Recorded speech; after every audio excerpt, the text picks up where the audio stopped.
Welcome all of you in to the class. तो आज का हम टॉपिक लिखते हैं। पहले हमने बता दिया था कि हमारे पास जो जनरल प्रोविजंस थे वो हमने लास्ट क्लास में उसकी स्टडी हमने कर ली थी। अब आज देखिए, आज हम क्या लेते हैं, आज का कोई स्पेशल टॉपिक नहीं है, आपको स्लाइटली थोड़ा सा ध्यान रखने वाली बात है और कुछ ज़्यादा स्पेशल नहीं है। तो एक को तो मैंने बड़ा ही शॉर्ट फॉर्म में लिया है,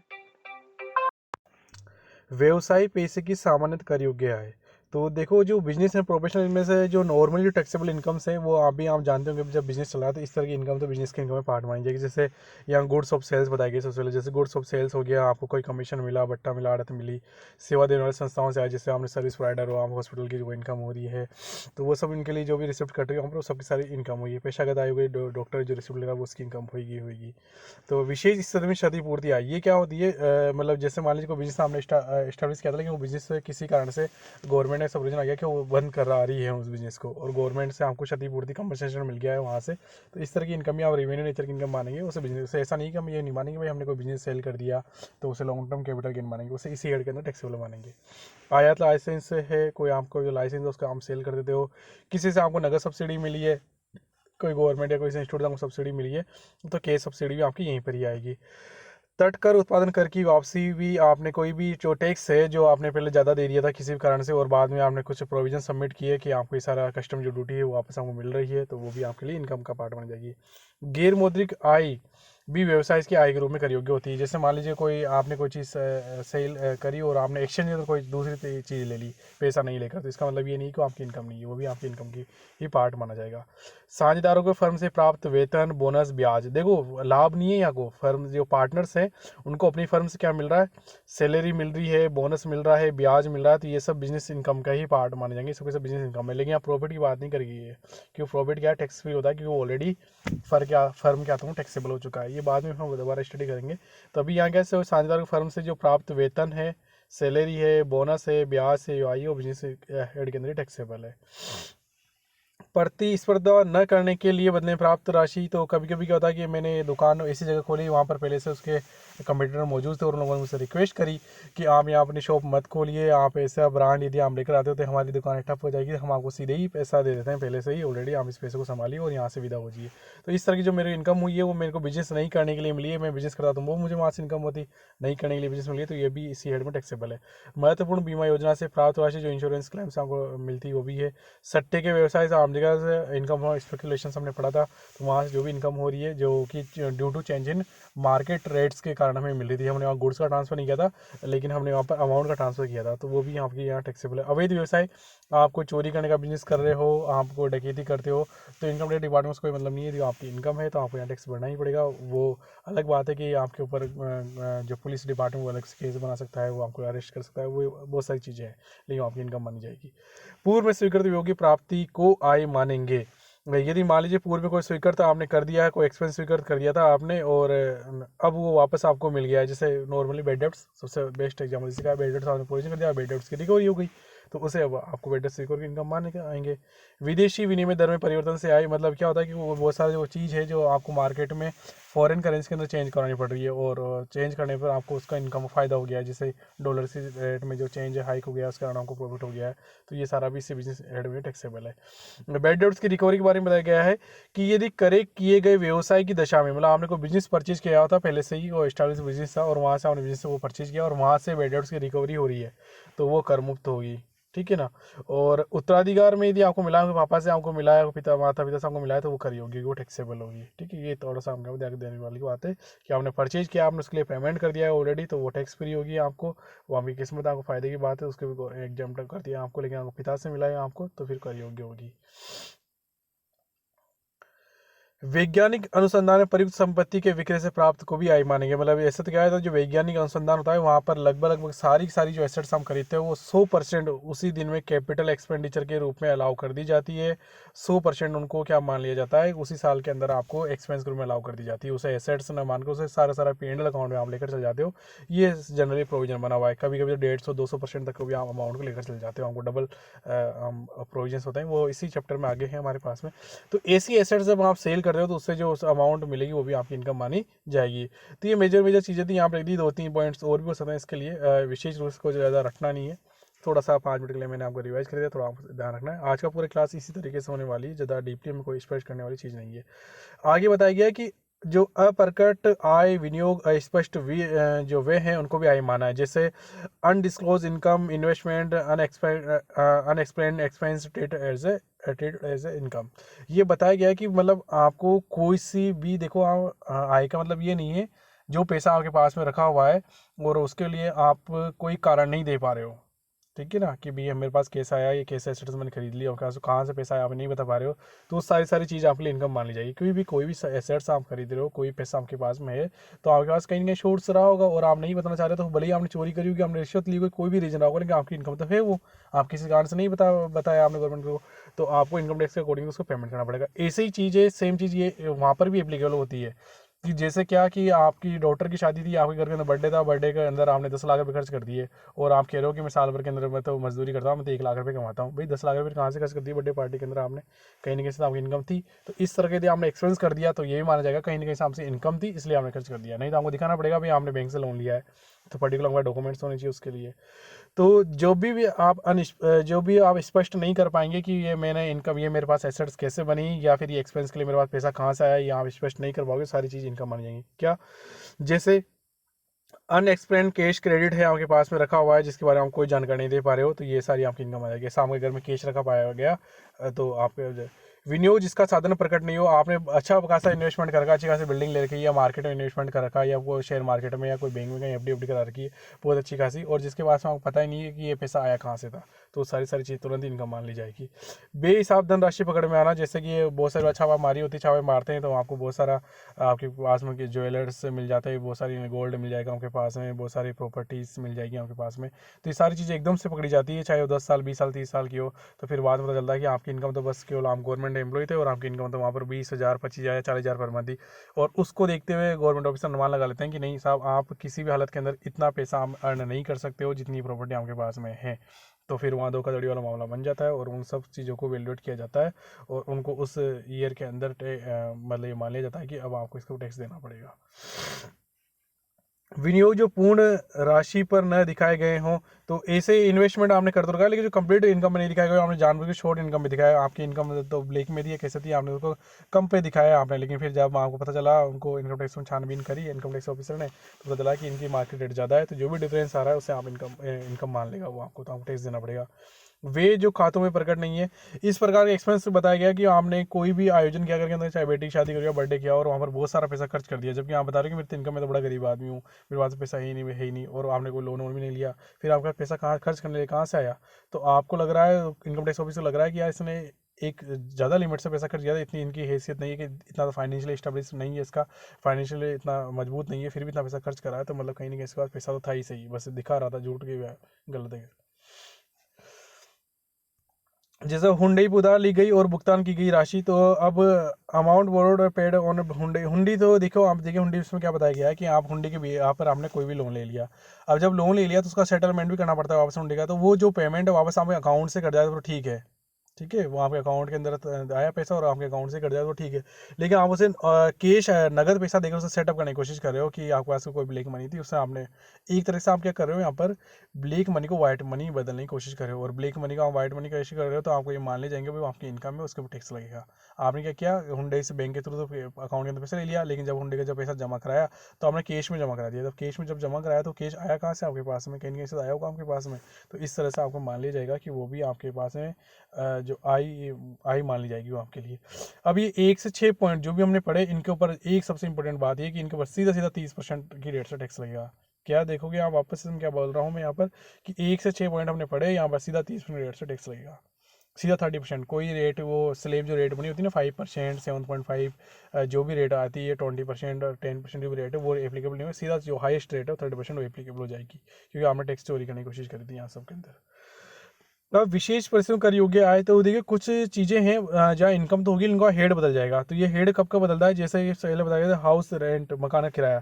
तो देखिए मकान किराया में इतना सा बताया गया है कि मान लीजिए मकान किराया, आपने एक बिजनेस आप कर रहे हो, बिजनेस कर रहे हो तो आपके पास में आपके वहाँ के एम्प्लॉई है, उन एम्प्लॉई को रहने के लिए, उन कर्मचारियों को रहने के लिए आपने मकान किराए पे दे दिया, सुसज्जित हो चाहे असुसज्जित हो, मतलब फर्निश हो अनफर्निश हो, तो ये व्यवसाय की शीर्षक के अंदर ही आई मानी जाएगी। जो उनसे जो किराया ले रहे हो ना, आप एम्प्लॉई से जो किराया ले रहे हो, वो आपको व्यवसाय इस बिजनेस हेड के अंदर ही वो टैक्सेबल इनकम मानोगे यहाँ पे से। ठीक है, क्यों दे रहे हो, आपके एम्प्लॉय को दे रहे हो किराए पे, ये बात सही है, किराए पे दे भी रहे हो, लेकिन बिजनेस के पर्पज से दे रहे हो इनडायरेक्टली आपने। यदि आपका बिजनेस नहीं होता तो कर्मचारी नहीं होता, कर्मचारी नहीं होता तो फिर आपसे देते भी नहीं किराए पर।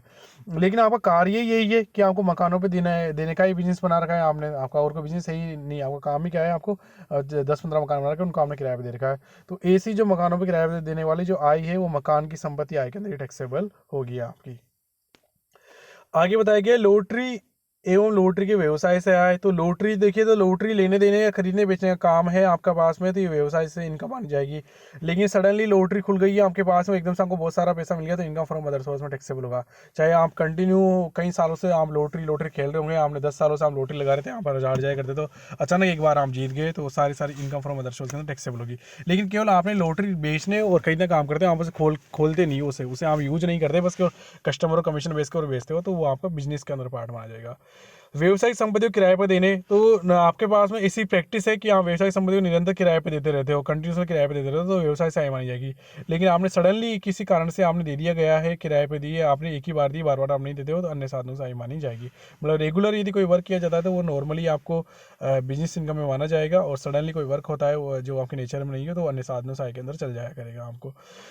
ब्याज से आय बताया गया है यहाँ पर। यदि देखिए ब्याज से बात ये कि आपने व्यवसाय की बैंक, आपने बहुत सारे बैंकों में आपकी एफडियाँ पड़ी हुई है, बहुत सारे अकाउंट में बैलेंस रखा हुआ है, तो वहाँ पर जो भी इनकम मिलती है, जो भी इंटरेस्ट वहाँ की तरफ से मिलता है, जो भी बेनिफिट वहाँ से मिलते हैं, सबके सब आपके बिजनेस एड के अंदर ही इनकम के पार्ट माने जाएंगे। ठीक है ना, सारे आपके बिजनेस एड के अंदर माने जाएंगे। लेकिन मान लीजिए आपने बिजनेस को बंद कर दिया और उस अकाउंट के अंदर पैसा पड़ा हुआ है, अभी भी वहाँ पर से ना ब्याज मिल रहा है आपको, तो इस तरह का जो पैसा मिल रहा है वो इनकम फ्रॉम अदर सोर्स में टैक्सेबल होगा, यहाँ पर टैक्सेबल नहीं होगा। ठीक है, क्या आपने बिजनेस ही बंद कर दिया, बिजनेस बंद कर दिया, तो अब आपका बिजनेस का खाता तो रहा नहीं, बस वो पैसा बड़ा हुआ था, उसके बाद ब्याज मिला, तो वन्य साधन सहाय में कर योग्य होगा। नेक्स्ट बताया गया अंश म्यूचुअल फंड प्रतिनिधियों क्रय विक्रय से आए। तो ये कार्य क्या, तो अब वापस वही है कि आप कंटिन्यूसली इसमें संलग्न हो, कंटिन्यूसली आप ऐसा कार्य कर रहे हो कि म्यूचुअल फंड्स वगैरह आप देते हो, करते हो, ये काम नहीं बनाते हो, तो ये व्यवसाय से आय मानी जाएगी। लेकिन मान लीजिए केवल आपने केवल कभी भी आपने इनका को ट्रांसफ़र नहीं किया, विदाउट इन ट्रांसफ़र की आपने मूल्य को अंतर लिया है केवल due to change of market rates, तो फिर इसे सट्टे से आए। यही तो हमने बोला था कि हम किसी भी स्टॉक का, किसी भी शेयर का, किसी भी गुड्स का हम ट्रांसफ़र नहीं करेंगे, और हमें रेट्स में चेंज होने के कारण हमें पैसा मिलता है, तो वो सट्टे से आय मानी जाएगी। तो नॉर्मली आप यदि क्रय विक्रय करते रहते हो, इसी तरह का बिजनेस आप कर रहे हो, तो व्यवसाय से आय मानी जाएगी, नहीं तो सट्टे से आय मानी जाएगी। अदर देन यदि आप म्यूचुअल फंड प्रतिभूतियाँ रखते हो क्रय विक्रय से, और पूंजीगत संपत्ति के रूप में आपने रखी हुई है, कैपिटल एसेट्स के रूप में आप रखी हुई है, आपका बिजनेस नहीं है ऐसा क्रय विक्रय करने का, आपका बिजनेस का ऐसा कोई नहीं है। जैसे क्या है, मैं बिजनेस कर रहा हूँ, बहुत बड़ा बिजनेस है, चाहे भले ही मेरे पास में क्या है, जैसे आप फॉर एग्जाम्पल मान लीजिए कि मैं बुक्स बनाता हूँ, या books paper related work business है मेरे पास में, लेकिन मैंने ना एक अपना अलग से 2-3 आदमियों को एक और बना रखा है, उसके अंदर मैंने साइड बिजनेस और कर लिया है कि मैं मार्केट में जो शेयर मार्केट है वहाँ में इन्वेस्टमेंट कराता हूँ लोगों का, और आप लोग मेरे पास में आते हो, और वहाँ पर मैं ऐसी वर्किंग करता रहता हूँ। तो मेरी तरफ से मेरे बिजनेस का ही पार्ट हो गया वो भी। ठीक है, मैं एक तरह से यहाँ 2 बिजनेस हैंडल कर रहा हूँ, एक तो क्या कि बुक्स वगैरह बनाकर बेच रहा हूँ, दूसरा क्या हो गया मैं शेयर मार्केट के अंदर इन्वेस्टमेंट करता हूँ लोगों से। तो ये चीज़ अलग हुई। दूसरी बात क्या हुई, तो वो तो यहाँ पर हो गया। ठीक है ना, तो वो तो व्यवसाय से इनकम आनी चाहिए, दोनों ही, चाहे पुस्तक बेचने से हो, चाहे शेयर्स के लिए इनकम हो। अब क्या हुआ कि मेरे बिजनेस था, मेरा चला था, मेरा मेन जो बिजनेस है मेरा बुक्स का ही है, वो मेरे को बहुत सारा अच्छा प्रॉफिट हो गया, और मैंने ना सोचा कि साल मेरे पास अनावश्यक पैसा रखा हुआ है, तो मैंने बिजनेस के नाम से ही मैंने शेयर मार्केट में उससे इन्वेस्टमेंट कर दिया। मैंने कहीं दूसरी शॉप पर गया, किसी दलाल ब्रोकर की मैंने बदल दी, फिर मैं खुद ब्रोकर नहीं कर रहा। आपकी बार मैंने पहले क्या केस में किया था, मैं खुद ब्रोकर ही कर रहा था, बुक्स भी बना रहा था, ब्रोकर भी कर रहा था। अब की बार क्या हुआ, मैंने ब्रोकर के पास में गया और वहाँ मैंने इन्वेस्टमेंट कर दिया, तो वो कैपिटल एसेट्स आपकी कहलाएगी, वो ऐसा इन्वेस्टमेंट करना, और उससे जो इनकम होती है वो भी कैपिटल इनकम, कैपिटल गेन कहलाएगा वो आपका, तो वो उसी एड में टैक्सेबल होगा। ठीक है, और यदि उसके ऊपर डिविडेंड मिलता है, तो डिविडेंड हमेशा ही dividend income from other source के अंदर टैक्सेबल होता है। ठीक है, जो भी डिविडेंड मिलते हैं, जैसे इन्वेस्टमेंट कर दिया आपने तो उस पर डिविडेंड लाभांश मिलते रहते हैं, तो वो इनकम फ्रॉम अदर सोर्स में टैक्सेबल होगा। उपहार के बारे में बात की गई है। तो उपहार के बारे में ये बताया गया है कि व्यवसायिक कारणों से आपको उपहार नगद वस्तु के रूप में मिला है तो व्यवसाय विषम कर योग्य आय मानी जाएगी, वो आपकी आपकी इनकम मानी जाएगी, वो आपके पास में यदि बिजनेस के कारण आपको मिला है। जैसे कि मैं बिजनेस कर रहा हूँ टीवी वगैरह सेल वेल करने का, और मैंने सैमसंग कंपनी की बहुत अच्छी टीवी सेल कर दी और उन्होंने गिफ्ट के रूप में मुझे कार गिफ्ट कर दी। तो कार मेरे लिए इसी एड में टैक्सेबल होगी क्योंकि वो बिजनेस के मैंने टारगेट कंप्लीट किया, इस कारण उन्होंने मुझे कार गिफ्ट करी। लेकिन यदि करदाता व्यक्ति के संबंधों के कारण है तो 50,000 रुपये तक है तो वो उपहार की राशि ना कर मुक्त की 50,000 से अधिक है तो पूरी पूरी टैक्सेबल हो जाएगी। और ऐसा बताया गया कि वो विवाह के समय हो या अन्य किसी आयोजन के समय हो या रिश्तेदार से आपको अमाउंट मिली है तो फिर बाद में वो टैक्सेबल नहीं होगी। और ज़्यादा डीपली स्टडी हम इसके बाद में और ज़्यादा चैप्टर वहाँ पर आएंगे, और ऐसे तो मैंने इसके बारे में स्टार्टिंग की क्लास में आपको बता दिया था।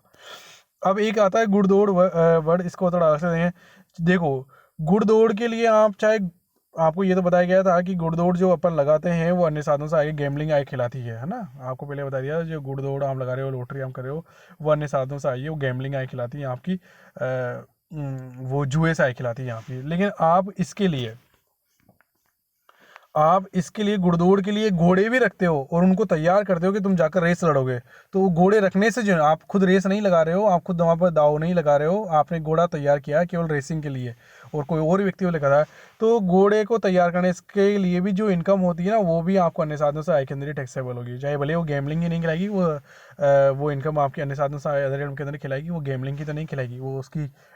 जुए की इनकम तो नहीं खिलाएगी। जुए की इनकम तो कौन सी खिलाएगी, जो आपने वो सट्टा लगा दिया ना, जिस व्यक्ति ने जो लॉटरी खिला, उसके लिए हो जाएगी वो। तो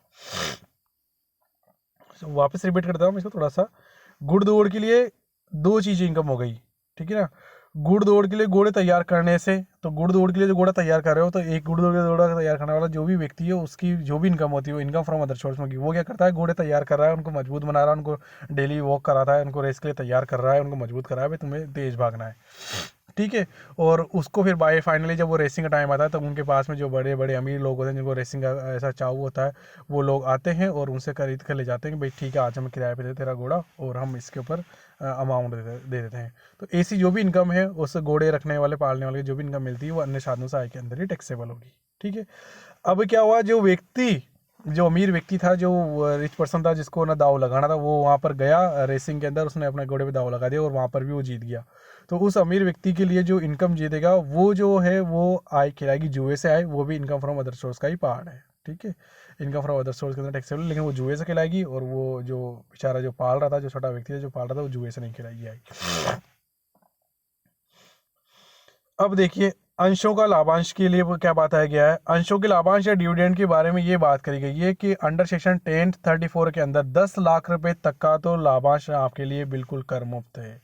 ठीक है। भारतीय कंपनी के अंशों पर लाभांश दर 10 लाख रुपए तक कर मुक्त है।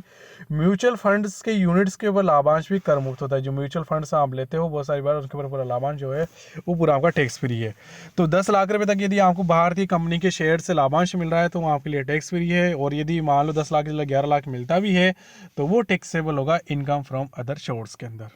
ठीक है। अभी आप इस 10 लाख की जगह 9 लाख मिल भी रहे हैं तो आप ये लिखोगे 9 lakh income from other source के अंदर, फिर उसमें तुरंत नीचे लिखोगे कि अंडर सेक्शन 1034 के अंदर ये एग्जाम्प्ट है, तो 9 का 9 लाख वापस आप माइनस कर दोगे, ठीक है। तो आपको इनकम के रूप में एक बार दिखा तो पड़ेगा, तो ये इनकम किसके रूप में दिखाओगे आप इसे, इनकम फ्रॉम अदर सोर्स के अंदर दिखाएंगे, और ये इनकम फ्रॉम अदर सोर्स के अंदर आपके लिए कर मुक्त है टैक्स वहाँ पर 10 लाख तक। तो म्यूचुअल फंड से पूरा ही फ्री है, उसके ऊपर कोई लिमिट नहीं है। लेकिन परंतु विदेशी कंपनी और सहकारी संपत्ति के अंशों पर लाभ है। कोई विदेशी कंपनी है या फिर सहकारी समिति है, आपकी इंडिया की है सहकारी समिति, कोई भी कमेटी समिति बनी हुई है आपकी, कोऑपरेट सोसाइटी बनी हुई है और वो इंडिया की है, तो उससे जो लाभांश मिलता है वो अन्य साधनों का आय माना जाएगा। चाहे करदाता कंपनी के अंशों पर व्यापार ही करता हो, चाहे कुछ भी करता हो, वो हमेशा आपके लिए टैक्सेबल माना जाएगा।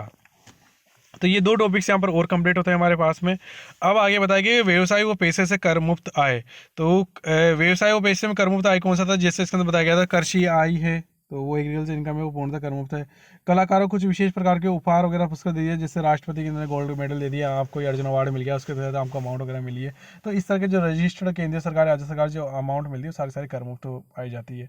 साझेदार फर्म के लाभों से प्राप्त वेतन, तो मैंने बताया था कि साझेदार फर्म से जो लाभांश जो मिलता है, जो प्रॉफिट जो मिलता है वो टैक्स फ्री होगा। वो क्यों टैक्स फ्री होगा, क्योंकि उसने वो पार्टनरशिप फर्म के रूप में भी उन लोगों ने ABCD की पार्टनरशिप फर्म के रूप में भी उन्होंने वहाँ टैक्स चुका दिया, तो वो यहाँ पर आपके लिए टैक्स फ्री माना जाएगा। जबकि इनको यदि और कोई चीज़ मिलती है, जैसे कोई सैलरी मिलती है, रेम्युनरेशन मिलता है, बोनस मिलता है, कमीशन मिलता है, तो वो सब बिजनेस के पार्ट माने गए थे। सदस्य द्वारा वही सेम HUF वाली बात हो चाहे पार्टनर्स वाली बात हो, जो HUF के जो मेंबर्स है उनको यदि कोई प्रॉफिट मिला है तो वो भी टैक्स फ्री माना जाएगा। और एक चीज़ और आई है, ये नए नए कंसेप्ट आए थे, ये हमारे चाइना से लिए हुए कंसेप्ट हैं हमारे चाइना। ये देखिए ये क्या था कि कभी कभी पर्टिकुलर बिजनेस को प्रमोट करने के लिए, तो पर्टिकुलर बिजनेस को प्रमोट करने के लिए उनको है ना टैक्स फ्री किया गया पर्टिकुलर ईयर्स के लिए, 10 साल के लिए, 15 साल तक के लिए कर मुक्त कर दिया गया कि आप आपको बिजनेस अच्छी तरह सेटअप कर लिए, फिर हम आपसे टैक्स लेंगे। ऐसा टैक्स इसलिए किया गया था तो क्यों स्टार्टिंग के अंदर मान लीजिए कम प्रॉफिट था, उसके फिर अपन 30% टैक्स के रूप में ले लेंगे उससे, तो फिर बाद में वो ठीक नहीं रहेगा, उसको मतलब प्रॉफिट मार्जिन का और कम हो जाएगा, तो उससे टैक्स फ्री लिख दिया गया था कि उन बिजनेस को प्रमोट किया जाए और यहाँ पर एम्प्लॉयमेंट बढ़ सके। तो यहाँ पर 10-15 वर्षों के लिए लाभ मुफ्ती मिलती है, इसे विस्तार से 10 में समझाया गया। तो आगे और बहुत सारी चीज़ें वहाँ पर हमें जो चैप्टर 10 है वहाँ पर बताया जाएगा। तो आज की क्लास के अंदर इतना ही, बहुत ज़्यादा डीपली क्लास नहीं थी आज की वर्बली क्लास थी और मैंने वर्बली हल्के में इसे समझाया है आपको सिर्फ डीपली में इतना ही पढ़ना है। कभी इस वीडियो को रिवाइज कर लेना, इसको कंठस्थ याद करने वाली बात यहाँ पर नहीं है, क्योंकि कम ही क्वेश्चन यहाँ पर बनते हैं और जो क्वेश्चन बनते हैं वो नॉर्मली आपको तुरंत ऐसे ही याद रहेगा कि सामान्य बात है, सामान्य रूल्स वाली बात हो जाती है यहाँ पर, जो कि आपको जनरली प्रोविजन आपको ऐसे ही ध्यान रहते हैं भी कौन सी चीज़ आपकी इनकम है, कौन सी आपका एक्सपेंस है। तो आज क्लास के अंदर इतना ही, धन्यवाद। आशा करता हूँ, उम्मीद करता हूँ कि आपको समझ में आया होगा। आप अधिक से अधिक इसे शेयर करें। Thank you very much.